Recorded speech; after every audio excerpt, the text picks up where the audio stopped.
Helen sat quietly on the edge of the hospital bed, the sterile white walls surrounding her like a cage.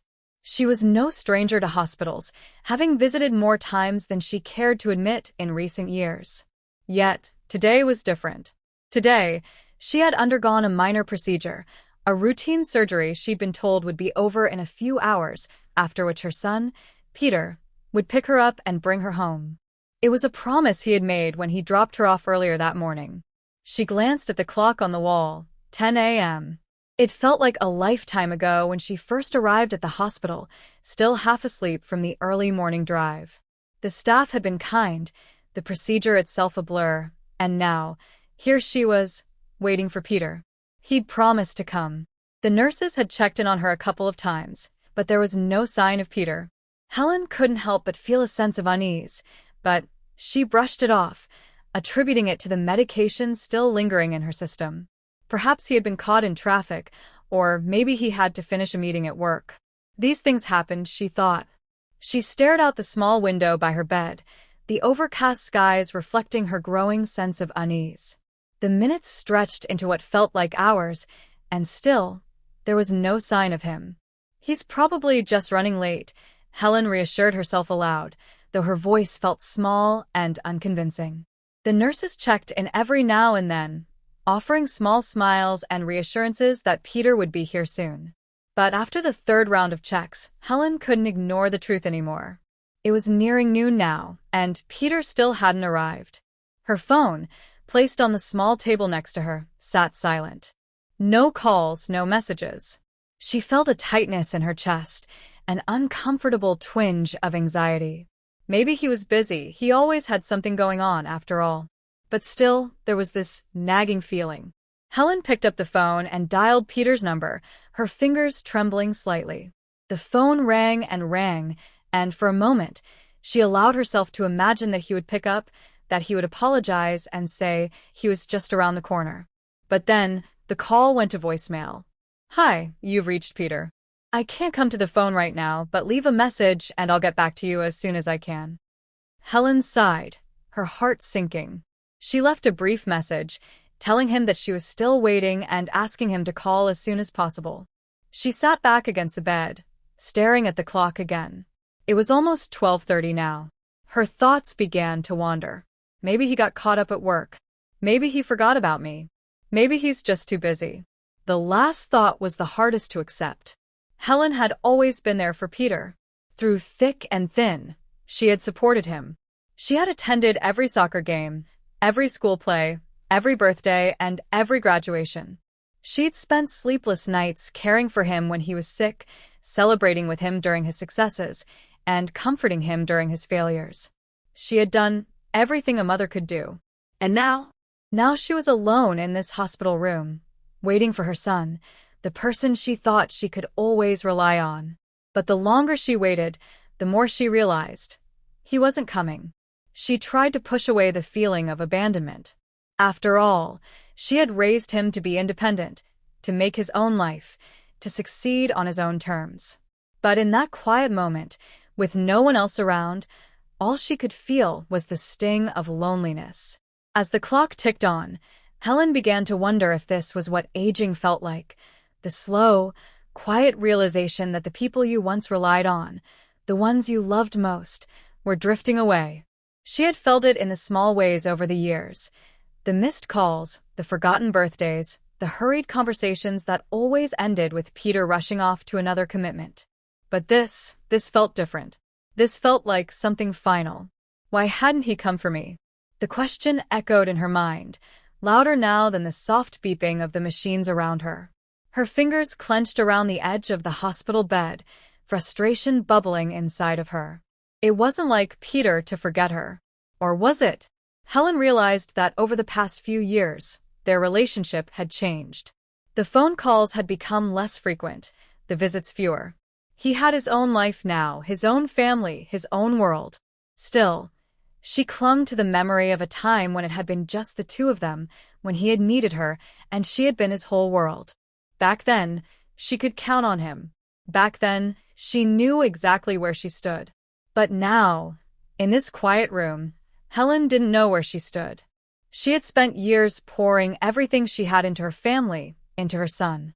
And now, for the first time, she wondered if she had given too much, if she had expected too much in return.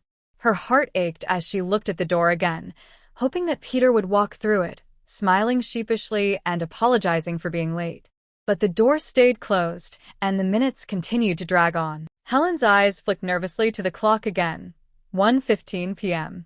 She had been waiting for hours now, alone in a small hospital room that once felt comforting but had turned into a suffocating cage. The sterile scent of antiseptic mixed with a faint smell of coffee from the nurse's station just down the hall. It wasn't enough to distract her from the overwhelming sense of abandonment that clung to her. She was beginning to doubt herself, wondering if she had been too eager, too hopeful, to believe that Peter would actually show up. "It's just a misunderstanding. He's probably busy," she told herself, but her voice wavered even as she spoke the words. Her eyes wandered to the window once again, searching for some distraction in the overcast sky. Outside, the world was moving, the wind pushing the clouds along as people hurried to their destinations. But inside, the silence was deafening. It was a quiet that seemed to wrap itself around her like a heavy, cold blanket. The soft click of the nurse's shoes against the tile floor echoed down the hall, each step reminding her of how isolated she felt. She fidgeted with the hem of her hospital gown, pulling it down a little more, as though that small action might ground her in reality. She didn't want to dwell on her thoughts, didn't want to admit that the loneliness she felt wasn't just about Peter not showing up, but about something deeper. Her phone remained silent, resting on the small wooden table next to her bed. She had called him twice, left a message, and then nothing. Not a word. Was he angry with me? Did I do something wrong?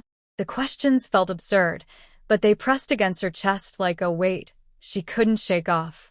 Helen had never been the type to call for help unless it was absolutely necessary.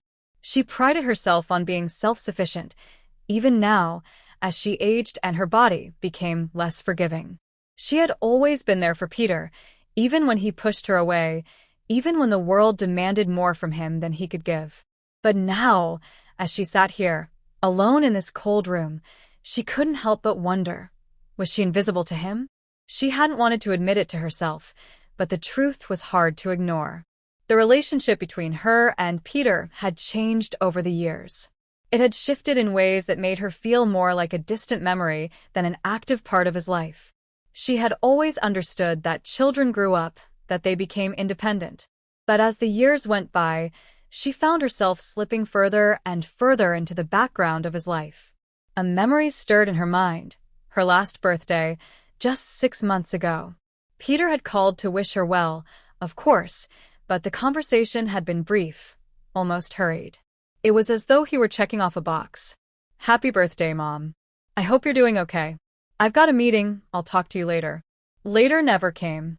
The rest of the day passed in silence. Helen shook her head, pushing the thought away. She didn't want to dwell on that right now. She just wanted Peter to come. She wanted to see his face, hear his voice, and feel that familiar connection. She wanted to believe that the bond they had, forged through years of laughter, tears, and shared memories, was still intact. But the longer she sat here, the more it felt like that connection was fraying at the edges, slipping out of her reach. Her gaze drifted to the door again, even though she knew he wouldn't be coming through it. The nurses had passed by several times, but none of them had offered any new news. No one had checked in on her son. No one had reassured her that he was on his way. It was as though they all knew what she feared but were too polite to say it out loud. Why hasn't he called? Her mind raced, replaying every conversation she could remember, every promise he had made over the years. "I'll always be there for you, Mom. I won't let you down." Those words echoed in her mind, but now they felt distant, like a promise made by someone she didn't know anymore. She pushed herself up from the bed, her joints aching from the discomfort of sitting too long. The hospital gown didn't help either, its thin fabric offering little protection against the chill of the room. She padded softly over to the window, gazing out at the gray sky once again, searching for something to give her hope, some sign that Peter would soon walk through the door. She thought back to when Peter was young, to the days when he was still her little boy. She would wait by the window for him to come home from school, her heart swelling with joy every time she saw him in the distance, running toward her with his backpack bouncing against his back. Where did that little boy go? Helen sighed, pressing her palm against the cool glass of the window. She had tried so hard for so long to be the mother Peter needed, to always be there for him, no matter what. But now she felt as though she had lost him somewhere along the way. Maybe it was the years of his growing independence, or maybe it was the distance that had crept between them when he left for college, when he started his own family. She had always been proud of him, of course. She was proud of the man he had become. But somewhere in the process of him growing up, she had been left behind. Her thoughts were interrupted by the soft click of the door opening. Helen's heart skipped a beat as she turned, but it wasn't Peter. A nurse entered, a woman in her late 30s, her face kind but weary. "How are you feeling, Mrs. Martin? Any discomfort?" she asked with a practiced smile. Helen forced a smile in return, but it felt thin, insincere. "I'm fine. Just waiting for my son." The nurse's smile faltered, though she quickly masked it. "He hasn't arrived yet, I take it?" "No," Helen replied, the word escaping her lips as though it were made of stone. "No, he hasn't." The nurse nodded sympathetically. "I'll let the front desk know, in case they hear from him." Helen didn't have the strength to nod back. She didn't have the strength to care anymore. She had waited long enough. The nurse left the room, closing the door behind her with a soft click, leaving Helen once again alone with her thoughts. She turned back to the window, her gaze now fixed on the horizon. The world outside was moving, just like it always had. But inside, time seemed to stand still. The clock on the wall ticked steadily, its rhythmic sound the only thing that kept Helen tethered to the present. But each passing minute seemed to draw her further away from the reality she had once known, deeper into a sea of confusion and hurt. The room felt smaller now, as if the walls were closing in on her, each hour without Peter a reminder of how little she mattered in his life anymore. It was 2:30 p.m. when the final shreds of hope began to unravel. Helen had tried calling him once more, leaving yet another voicemail. "Peter," she had said, her voice wavering slightly. "I'm still waiting here at the hospital, honey. Please just call me when you can." The words felt hollow, a far cry from the urgency she had once felt when calling him. The phone, in its silence, seemed to mock her. She had been sitting there, staring at the blank screen of her phone, willing it to ring. But it didn't. The silence pressed in on her, heavier with each second. It was only then, as the weight of the moment settled in, that she understood. Peter wasn't coming. Not today. And maybe not tomorrow, or the next day, or the day after that. Helen blinked back tears, but the sting in her eyes didn't go away. She could feel them welling up, threatening to spill over, but she fought them back with a defiance that surprised even her. She wasn't going to cry. Not here. Not now. "Maybe I'm just being dramatic," she told herself, though the thought felt weak and unconvincing. She had always prided herself on being strong, on not letting herself become a burden to anyone. But today, in this cold, sterile room, the reality of what she had become, a forgotten woman in a hospital bed, was more than she could bear. Helen leaned back against the bed, staring up at the white ceiling, the sterile lights flickering overhead. She had spent her entire life putting others first, her son, her husband, her family, and this was what it had come to. "I've given everything I had, and this is how I'm repaid?" The thought was bitter, but it was a truth she couldn't ignore any longer. Her mind wandered back to the years when Peter was younger, when she had been his world. She had been the one he turned to, the one who comforted him when he scraped his knee, the one who helped him with his homework, the one who sat with him through every thunderstorm, comforting him through his fears. She had been his constant, his rock. But time had a way of changing things. She had known it was coming. The gradual pull of life's responsibilities, the inevitable shift in focus as Peter grew older, as he built his own life.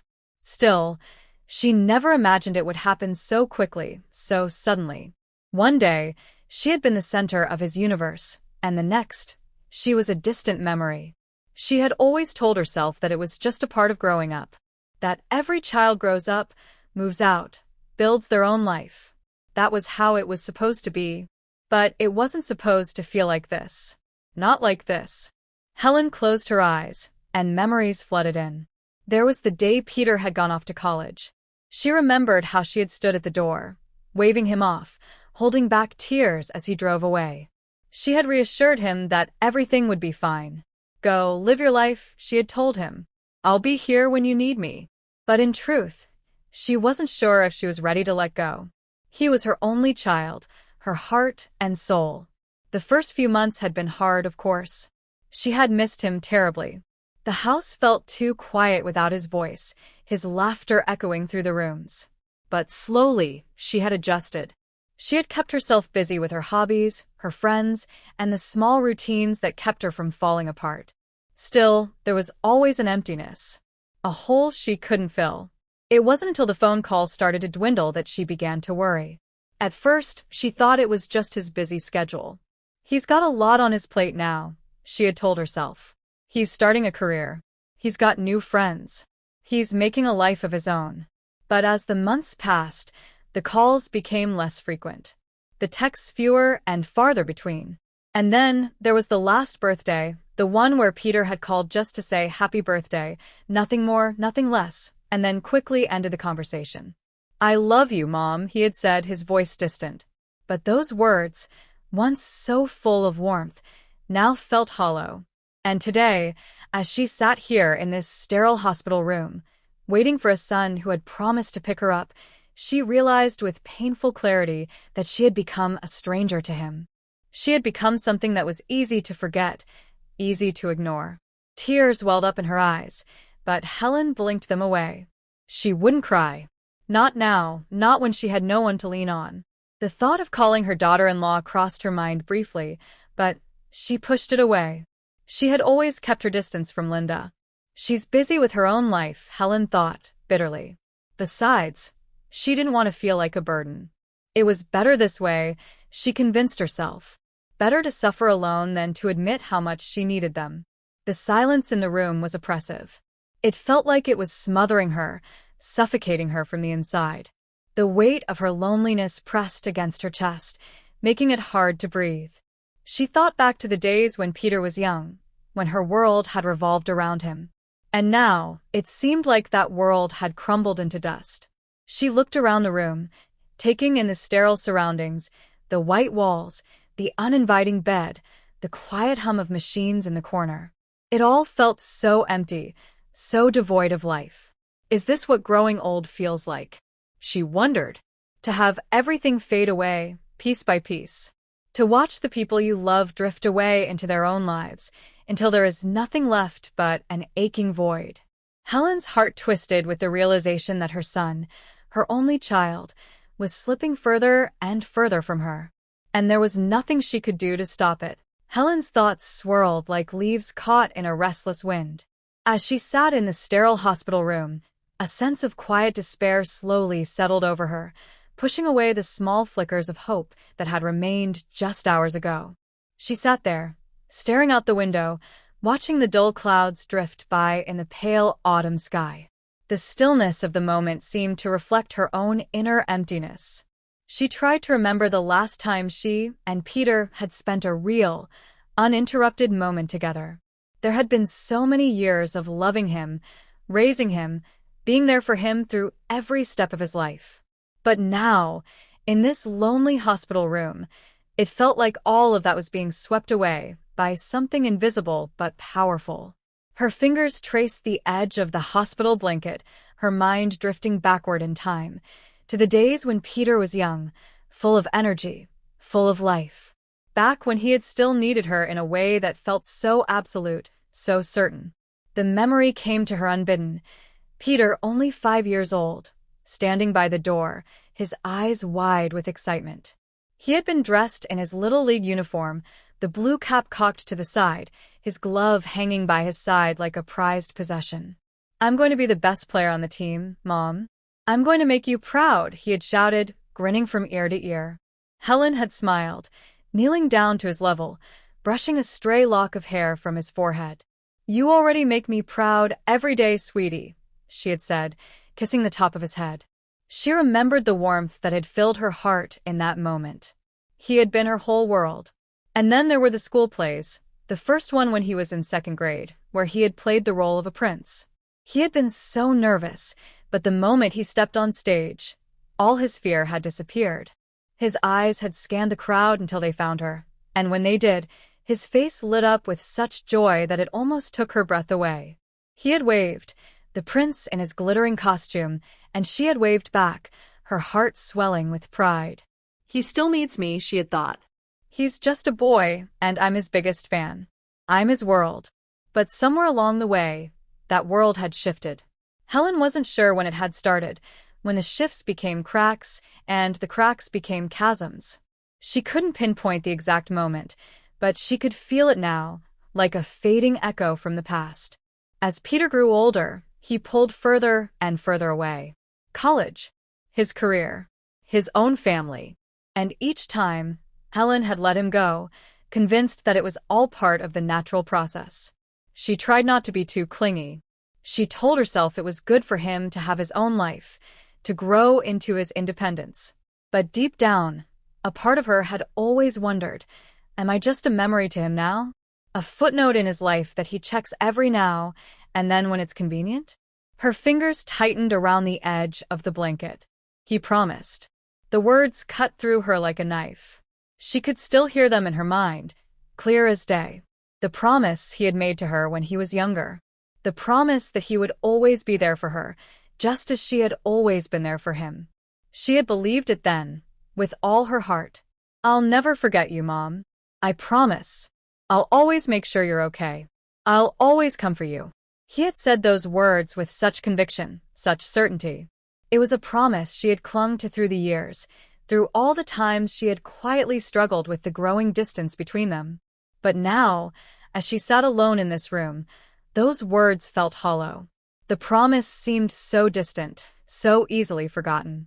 She could still remember the look on Peter's face when he had made that promise. He had been no more than 12, standing at the doorway to their home as she prepared to leave for a business trip. She had been going away for a few days to visit her sister, and Peter, as always, had been the one to bid her goodbye. I'll be fine, Mom, he had said, his eyes wide and innocent. I'll look after things here. Don't worry about me. I promise. At the time, it had seemed like such an innocent thing. Just words, words that any child might say. But Helen had believed them with all her heart. She had never once doubted him. But now, in this room, after everything that had happened, those words felt like a lie. Not because Peter had consciously lied to her, but because he had forgotten the weight of his promise. He had moved on with his life, and she had faded into the background, no longer the center of his world, no longer the one he needed to protect. The pain of that realization was sharp, raw. It was a pain Helen hadn't allowed herself to feel before, a pain she had buried beneath her constant caring, her endless support. But now, as she sat there alone, with nothing but her thoughts and the distant hum of the hospital machines, the weight of her solitude pressed down on her with an intensity she could no longer deny. She had tried to reach out to Peter. She had tried to be understanding, to give him space. But she couldn't help feeling abandoned. She had spent her entire life giving to him, loving him, being there for him. And now, in her time of need, she was left waiting in this cold, empty room, with no one to lean on. What happened to us, Peter? She thought, the question hanging heavy in her heart. The truth was, she had always known this moment might come. She had seen the signs over the years. The missed phone calls, the half-hearted promises, the long silences. But she had never allowed herself to fully accept it. She had held on to the hope that the bond they once shared would never fade, that he would always be there for her the way she had been there for him. But now, as the hours stretched on, the reality was impossible to ignore. Peter wasn't coming. Not today. And maybe not tomorrow. And maybe, just maybe, that promise had faded into something that no longer held the weight it once had. Helen wiped a tear from her cheek, feeling foolish for allowing herself to cry. She had always prided herself on being strong, on never needing anyone. But here, in the silence of the hospital room, she realized something she hadn't wanted to admit. She did need him. She needed Peter, more than she had ever allowed herself to admit. But the truth was, he wasn't the boy he once was. And she wasn't the woman she had once been either. With a shaky breath, Helen stood up from the bed, her legs unsteady beneath her. She walked to the window, her hand resting against the cool glass. Outside, the world moved on, indifferent to her pain. But inside, in that small, lonely room, the weight of everything she had lost, everything she had given, settled on her heart like a heavy stone. And for the first time in a long time, she allowed herself to feel the full weight of that loss. The minutes turned to hours. 3:30 p.m. 4 p.m. The numbers on the clock blurred together as the sterile quiet of the hospital room seemed to stretch out endlessly. Helen's mind had shifted from disbelief to resignation. Her son hadn't called, hadn't shown up. She had tried to call him, and yet, it was as if he had vanished into thin air. It was a bitter pill to swallow, this realization that, in her moment of need, she was left alone. Helen had never been one to sit idly when something needed to be done.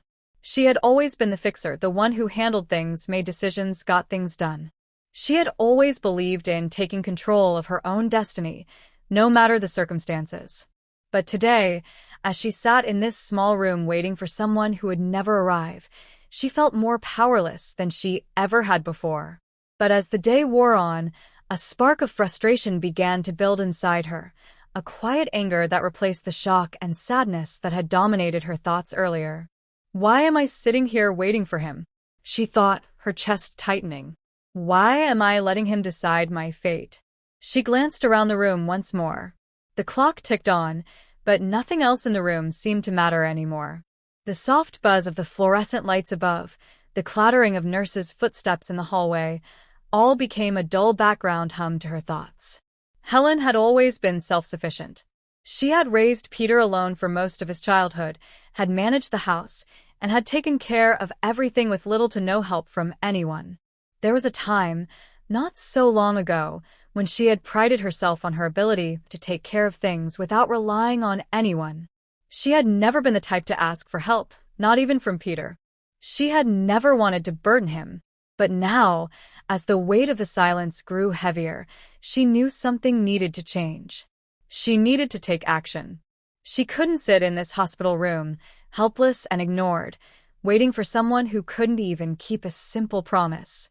The decision came to her suddenly, as though a switch had flipped in her mind. She didn't need to wait any longer. If Peter wasn't going to come, she would leave on her own terms. Without a second thought, she picked up her phone again, dialing the number for the hospital's front desk.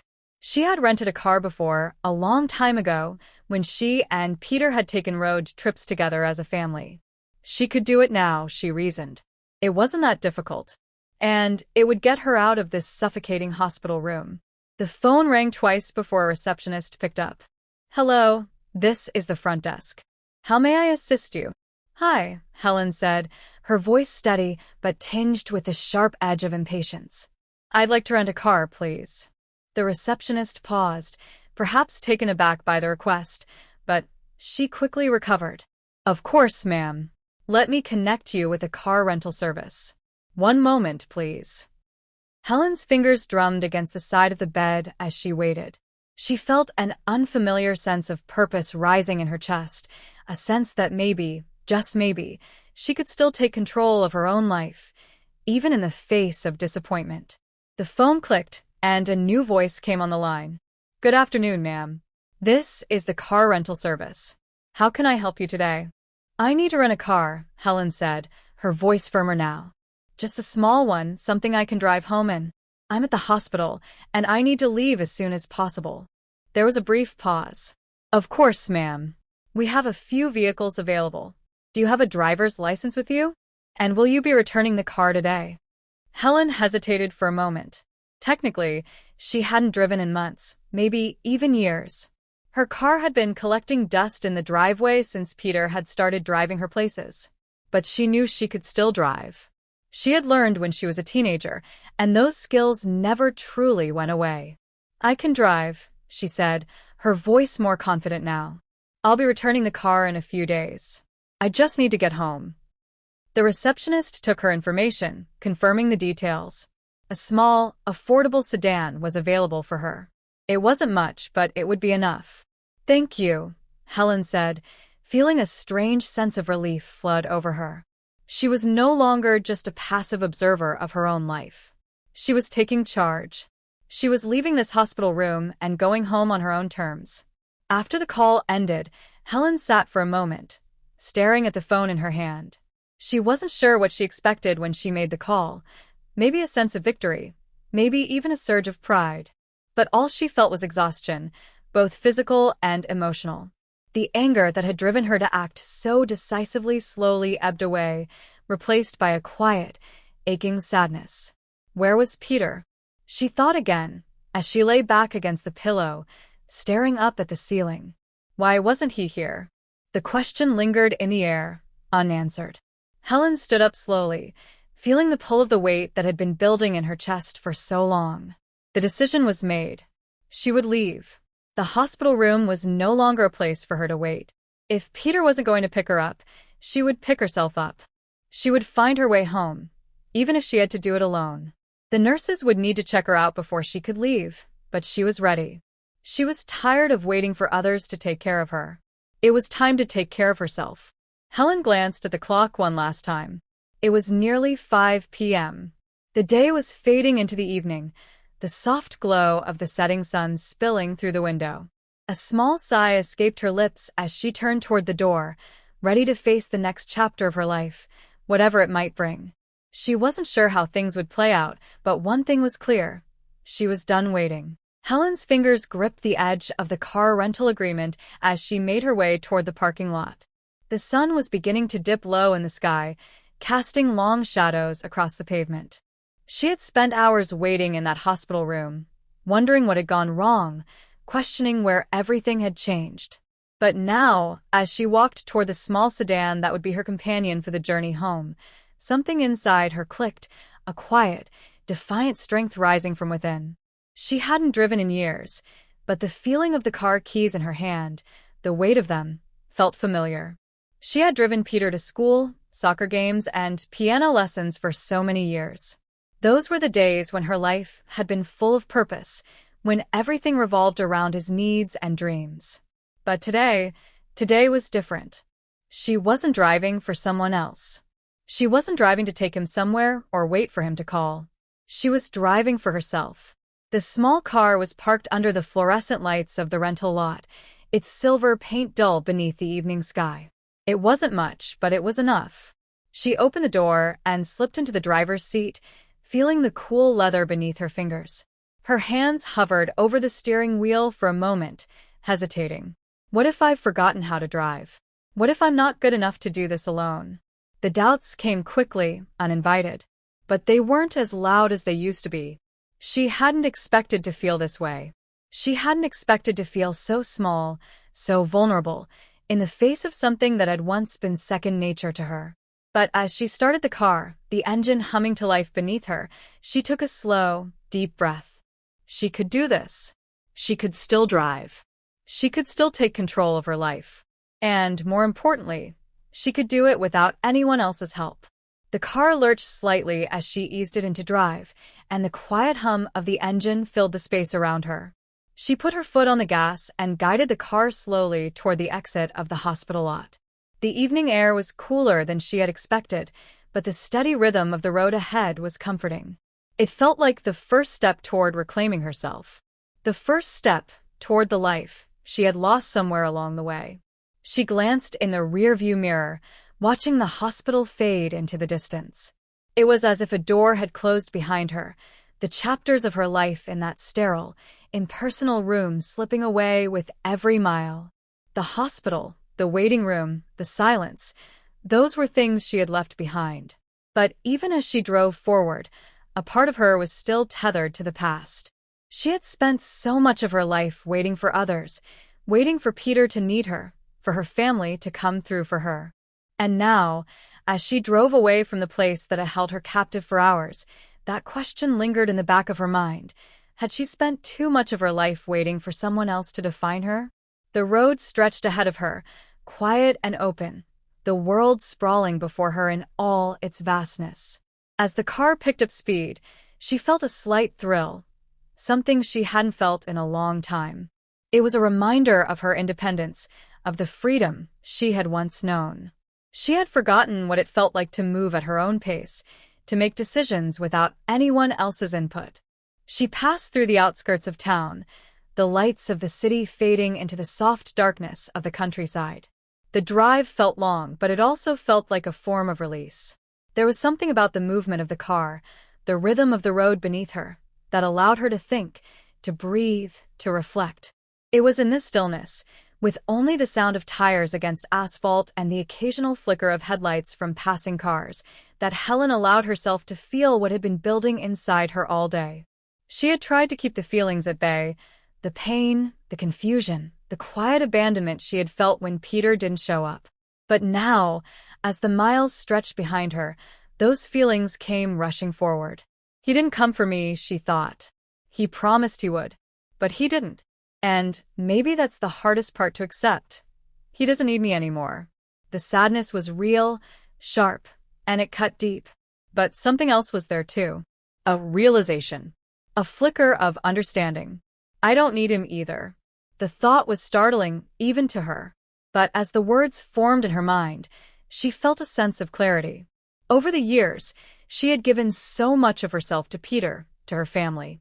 She had defined herself by her role as a mother, a caretaker, a fixer.